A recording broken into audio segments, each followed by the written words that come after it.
오늘 주시는 하나님 말씀 학개 1장 1절에서 11절 말씀입니다. 교독하겠습니다. 다리오 왕 제2년 여섯째 달 곧 그 달 초하루에 여호와의 말씀이 선지자 학개로 말미암아 스알디엘의 아들 유다 총독 스룹바벨과 여호사닥의 아들 대제사장 여호수아에게 임하니라. 이르시되 만군의 여호와가 이같이 말하여 이르노라. 이 백성을 말하기를 여호와의 전을 건축할 시기가 이르지 아니하였다 하느니라. 여호와의 말씀이 선지자 학개에게 임하여 이르시되 이 성전이 황폐하였거늘 너희가 이때에 판벽한 집에 거주할 것이 옳으냐. 그러므로 이제 만군의 여호와가 이같이 말하노니 너희는 너희의 행위를 살필지니라. 너희가 많이 뿌릴지라도 수확이 적으며 배부를지라도 배부르지 못하며 마실지라도 흡족하지 못하여 입어도 따뜻하지 못하며 일꾼이 삭을 받아도 그것을 구멍 뚫어진 전대에 넣음이 되느니라.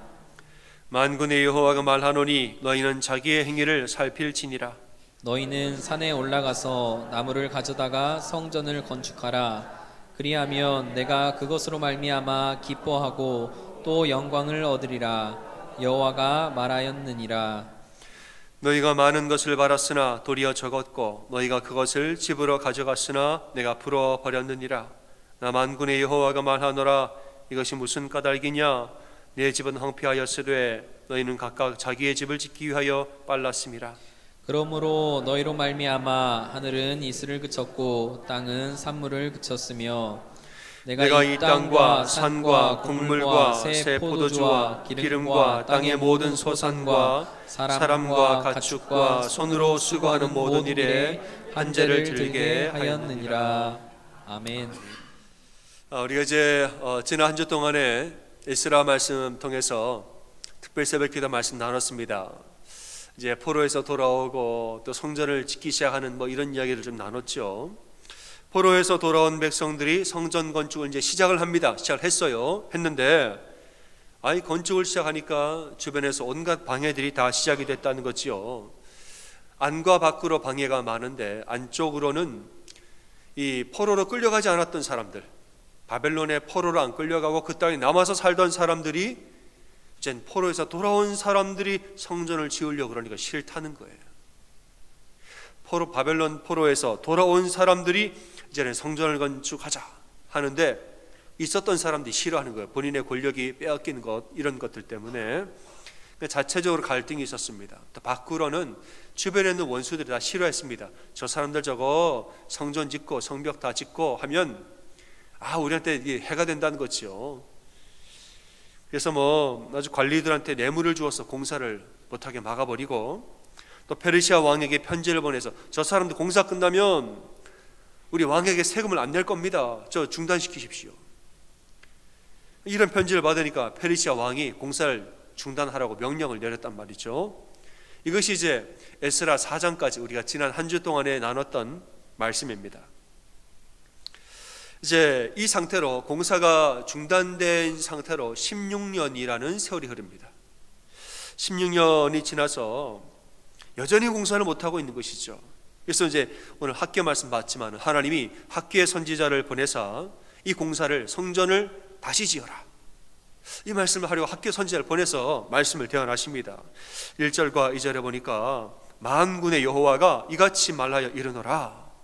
그러면서 이 백성이 지금 말하기를 여호와의 전을 건축할 시기가 이르지 아니하였다 하느니라 이랬어요.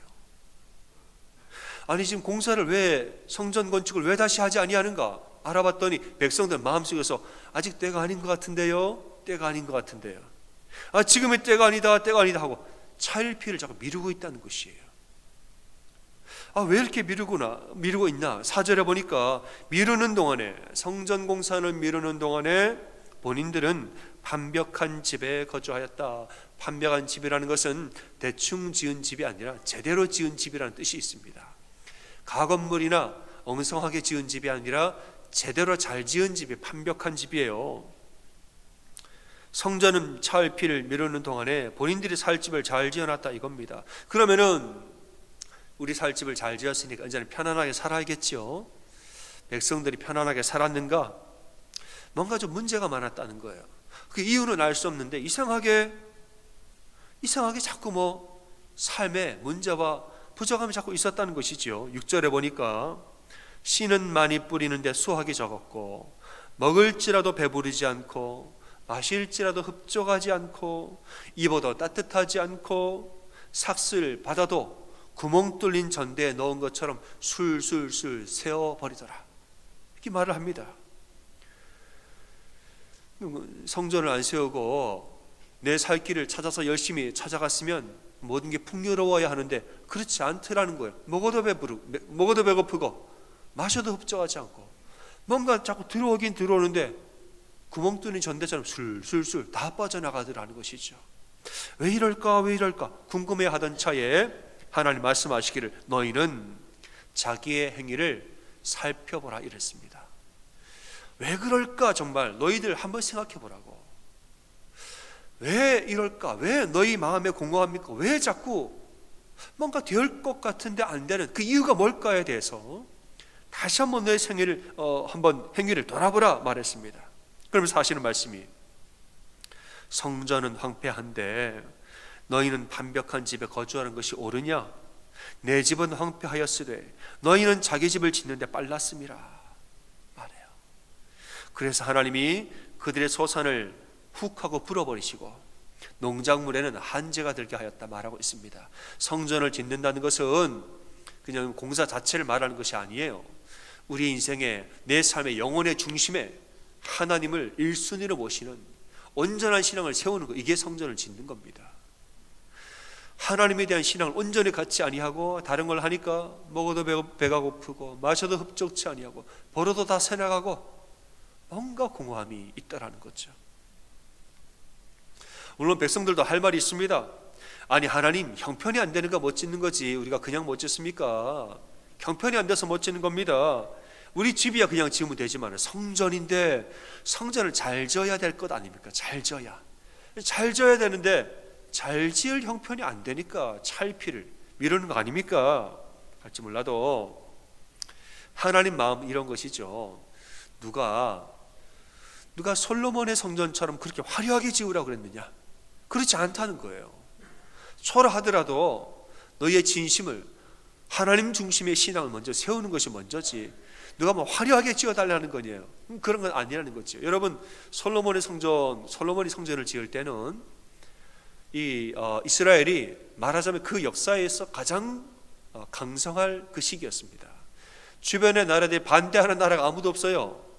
그래서 다른 나라에서 백향목을 공짜로 갖다 주면서 외교를 잘해가지고 백향목 우리 걸 갖다 쓰라고 석공을 보내주고 나무 목수를 보내주고 재원이 차고 넘쳤습니다. 미리미리 다윗 때부터 준비한 재물이 있어가지고 재정도 많고 말이죠. 그냥 모든 것이 풍요로웠습니다. 그러니까 얼마나 잘 졌겠어요. 화려하게 정말 잘 졌단 말이죠. 지금은 고생하느라고 포로에 돌아와가지고 재정도 없고 여건도 없고 그러면 짓지를 못하는 거예요. 근데 하나님 마음은 누가 화려하게 지으라고 그랬느냐? 그리고 말씀하기를 너는 그저 산에 올라가서 나무를 가져다가 성전을 건축하라. 나는 그것으로 기뻐하고 영광을 얻으리라. 이랬단 말이죠. 큰 백향목, 금과 은을 덧입히지 않더라도 그저 산에 올라가서 나무를 베어다가 그런 나무로라도 만들라고. 나는 그것으로 이미 기쁘고 좋다고. 왜냐? 너희 마음속에 그렇게 함으로 하나님에 대한 영광, 하나님에 대한 신앙 자체가 너희 중심 온전히 세워지니까 난 그걸 원하는 것이라고 말씀하는 거예요.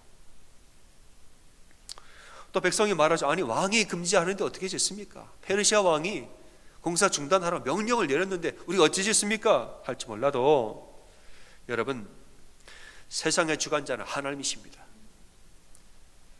세상의 주관자 하나님이 그때와 그 시기를 결정하는 것은 왕이 하는 것 같아도 하나님이 주관하시면 되어지는 것입니다.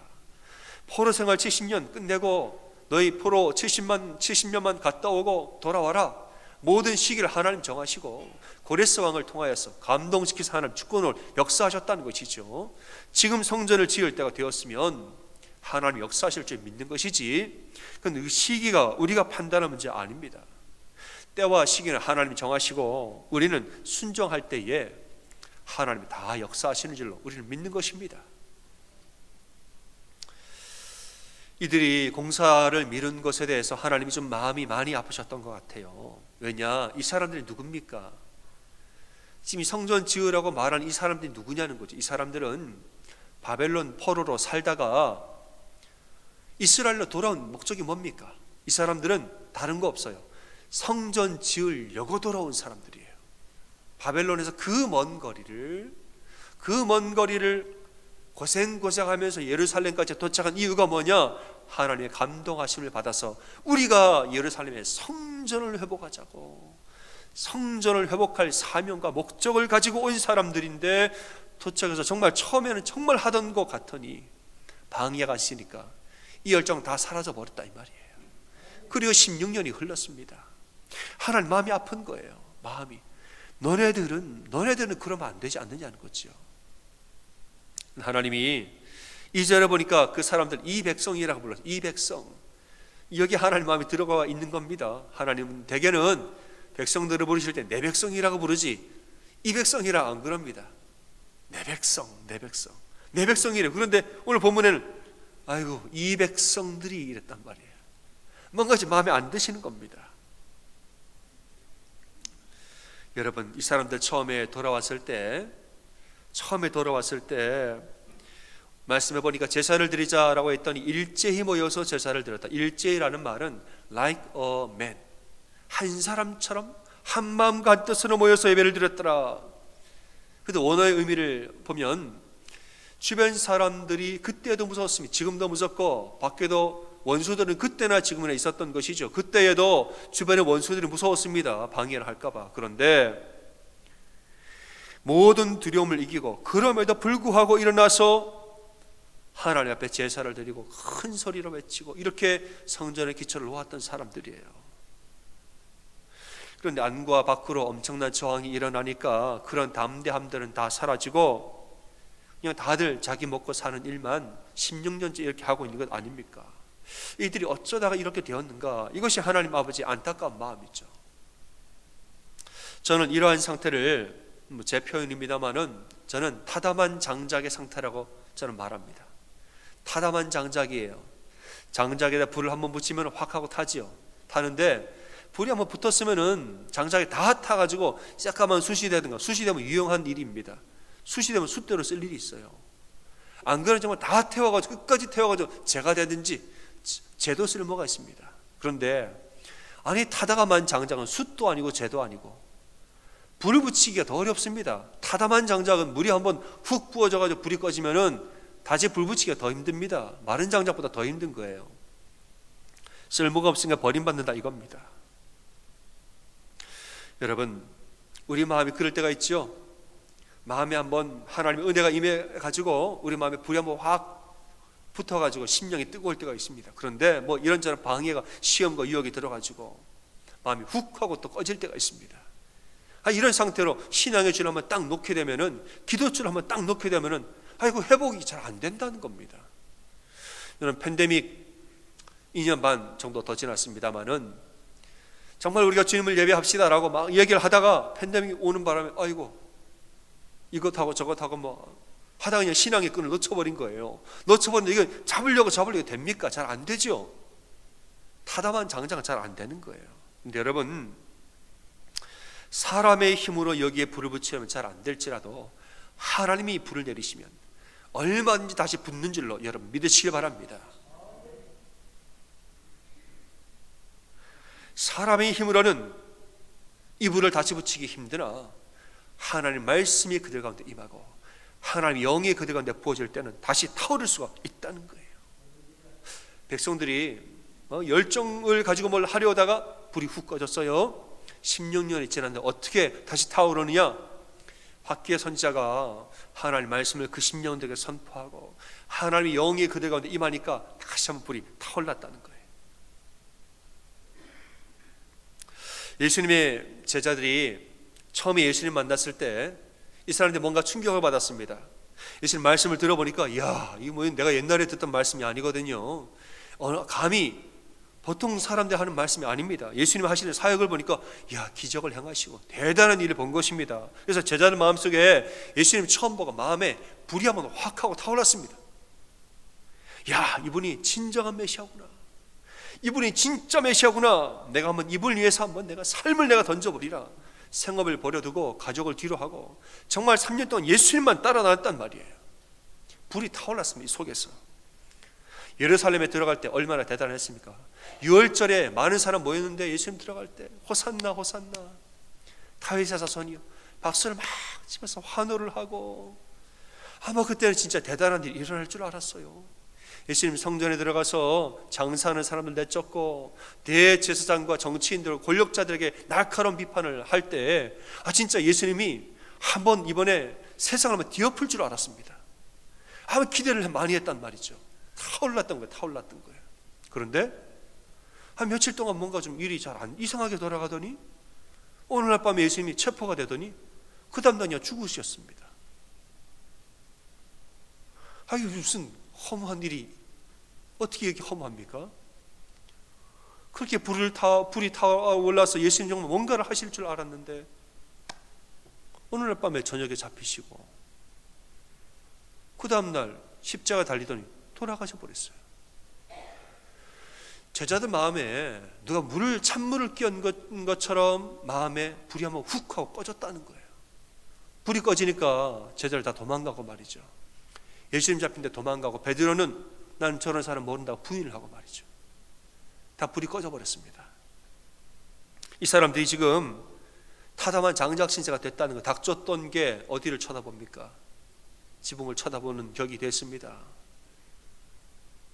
집으로 돌아갈 수도 없고 예루살렘에 머물 수도 없고 이제는 이 인생들을 어떻게 합니까?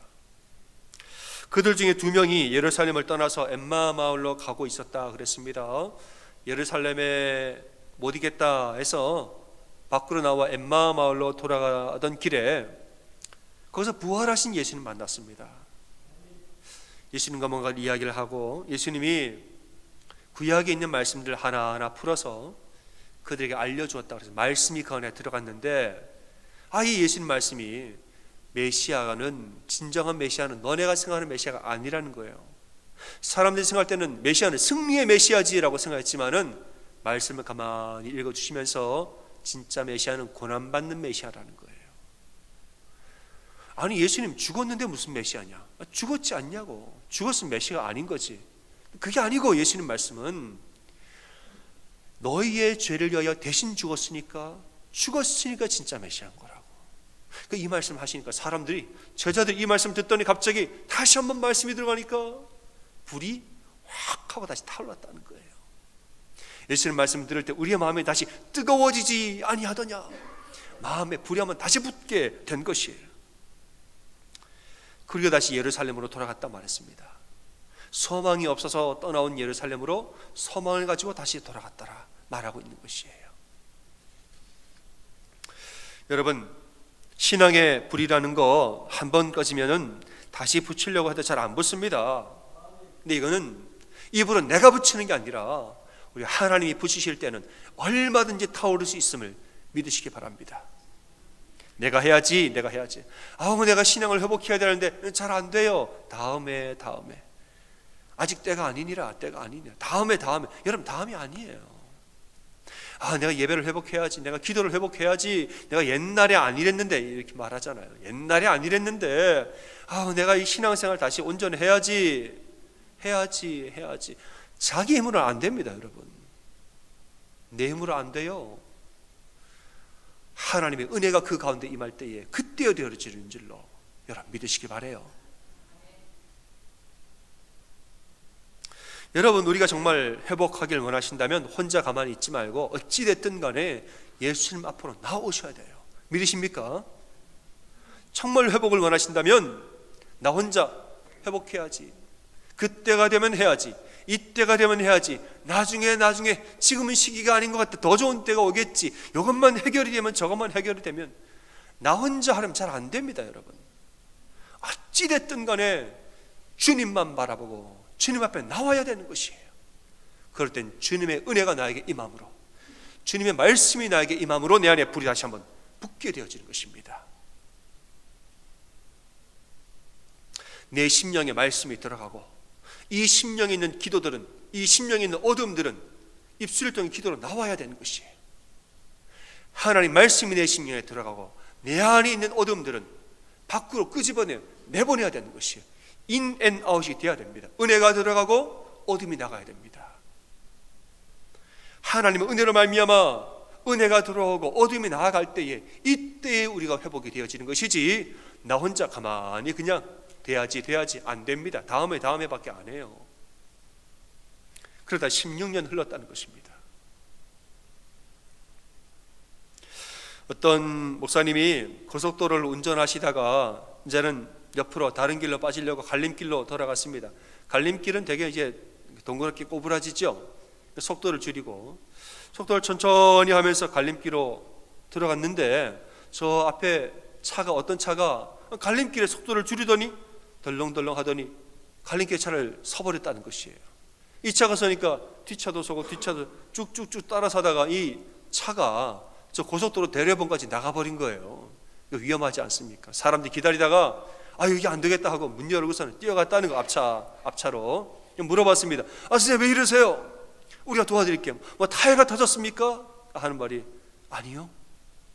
그럼 엔진에 문제가 있습니까? 본넷도 한번 열어보세요. 도와드릴게요. 아니요.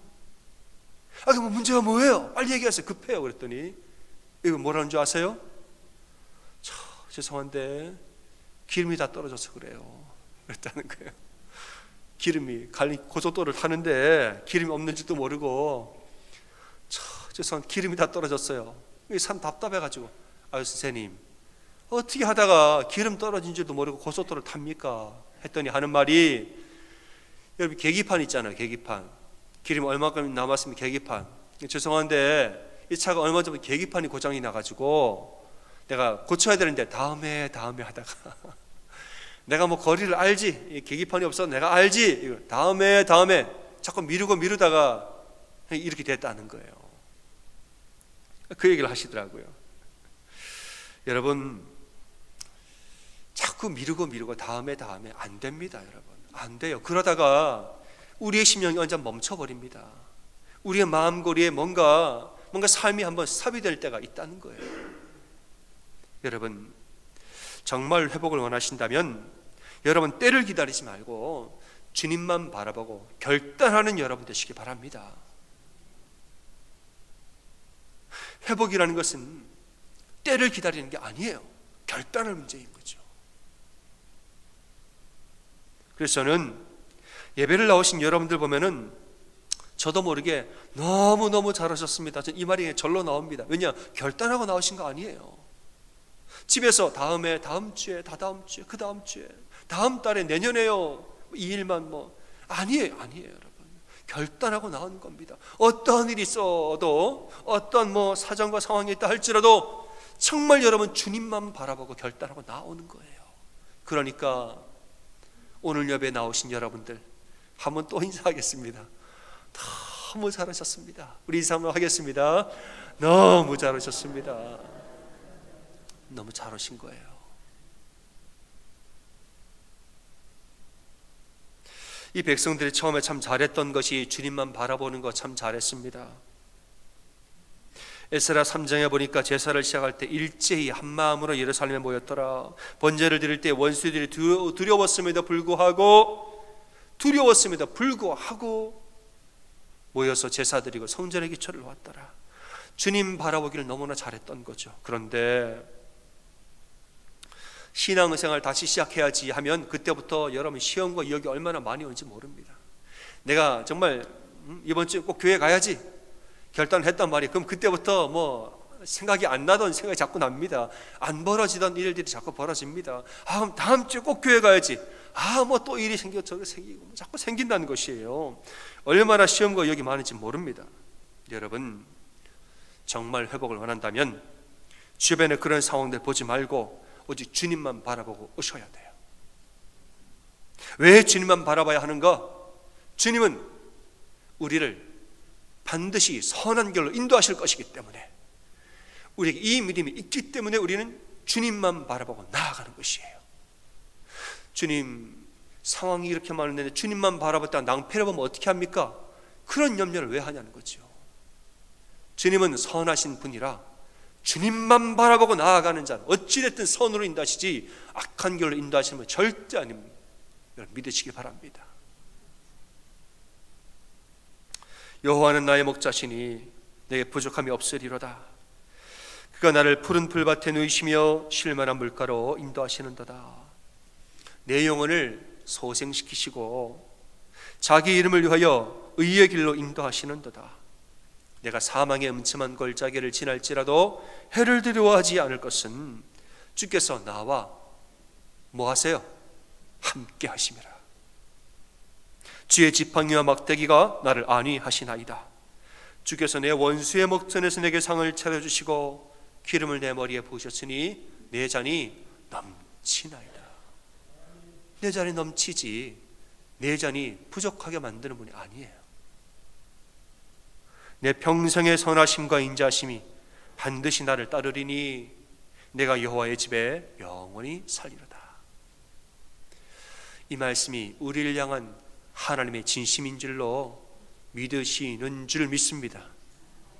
믿으시는 줄 믿어요.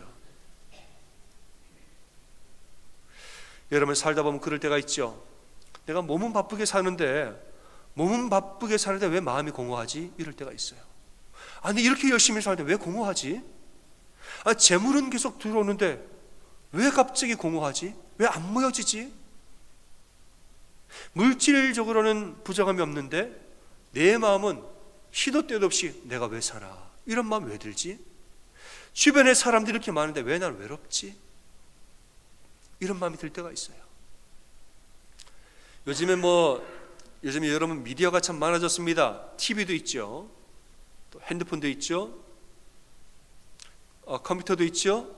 태블릿 PC도 있고 집에 가면은 손가락만 몇 개 까딱까딱 하면은 영상이 좋은 게 영상이 많이 나오고 재밌는 것들 많이 나옵니다. 이런 것들 보다 보면 손가락 몇 개만 왔다 갔다 움직이면은 그냥 눈앞에 아주 신기하고 재밌는 영상이 많이 나와요. 그거 보면 재밌죠. 그런데 영상을 딱 끄면 어떠세요? 재밌게 웃고 재밌게 지난 영상을 딱 끄면 그때부터 갑자기 공허해져요. 볼 때는 재밌었는데 화면 딱 끄면은 마음이 쓰라리고 회행한 게 나 혼자 왜 이래? 나 혼자 뭐 하지? 이런 마음이 든다는 거예요. 먹을지라도 배부르지 않고 마실지라도 흡족하지 못하고 삭슬 받아도 구멍 뚫린 전대처럼 술술 새어나가고 자꾸 모으는데도 어디가 아파 쑥 나가고 사고가 나서 쑥 나가고 무슨 일이 생겨서 쑥쑥 나가고 왜 이러지? 왜 이러냐는 거예요. 하나님은 너희의 행위를 살펴보라고 말했습니다. 정말 지금 네가 어떻게 사는지 한번 돌아보라는 거예요. 인간적인 관점으로 보지 말고 하나님의 관점으로 너희 영혼의 상태와 내 삶의 모습도 한번 살펴보라는 것이에요. 가만히 살펴보면은 육신의 집은 세웠는데 영혼의 신앙을, 영혼의 집을 세우지 않아서 그런 것이에요.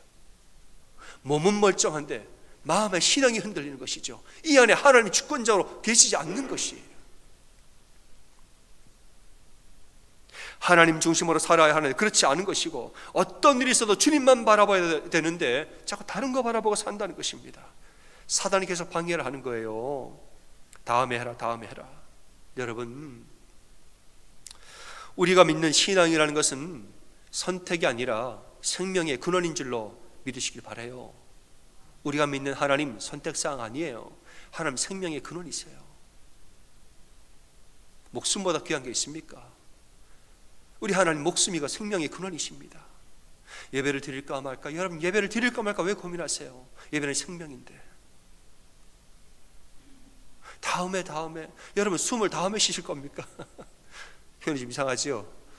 여러분 지금 숨을 쉬어야 되는 숨을 다음에 쉬실 겁니까? 지금 쉬어야죠. 제가 어제 토요 새벽 예배 때 그 얘기를 했어요. 예배는 하나님의 은혜가 임하는 가장 중요한 통로라고 이야기를 했습니다. 하나님 은혜가 우리에게 임하는 가장 중요한 통로가 예배이다. 예배가 막히는 것은 뭐냐? 혈관의 동맥경화에 걸리는 것입니다. 사람이 심장이 뛰고 피가 있죠. 이 피를 뇌로 보냅니다. 뇌를 보내야 피가 뇌로 가야 우리가 살죠. 그러나 이 예배를 안 드린다라는 것, 통로를 막아버린다는 것은 가장 중요한 피가 흐르는 가장 중요한 흐름을 막아버린다는 것이에요. 목사님 좀 막혀도 괜찮아요. 콜레스테롤 좀 있대요. 혈관이 반쯤 막혔대요. 괜찮아요. 여러분 괜찮으세요? 괜찮은 줄 알고 큰일 납니다. 시술을 받은 거 뚫어야지. 막혔으면 뚫어야지. 그 상태로 안 된다는 거. 위태위태한 거예요. 예배는 하나님의 은혜가 우리에게 임하는 가장 중요한 통로입니다. 이것을 막고 돌아서 어찌됐든 하나님 앞에 가면 되는 거 아닙니까? 굉장히 힘든 일이에요.